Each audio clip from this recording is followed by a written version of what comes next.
To ja keby mám deti, tak sa ich nikdy nepýtam tieto blbé otázky so slovom prečo. Ak si ich dobre vychoval, tak oni nemajú dôvod robiť sami od seba zlé veci.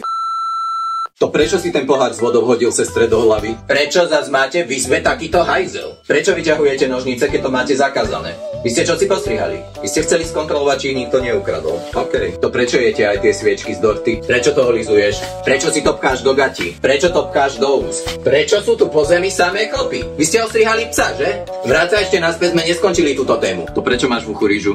Áno, kuriatko s rýžou sme mali na obed, ale minulý týždeň. Ty si aj odložil. Nie. Prečo zastrieskáš sestre hlavu o stenu? Prečo vás Havko pohryzol? Lebo ste mu vypikli oka a ťahali jazyk. Vy ste len chceli skontrolovať, či je Havko zdravý, ako pán veterinár.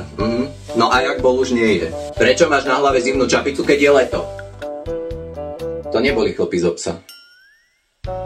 Keď mama príde z roboty, iba na túto stranu budeš otočená najbližšie 3 roky, dokedy ti to dorastie. Prečo trieskate? Prečo zjapete? Prečo búchate? Studený obklad. Prečo existujete? Prečo nemáte ešte 18 rokov, aby sme vás mohli beztrestne vyhodiť z domu? Prečo sme chceli dve? Prečo sme vôbec nejaké chceli?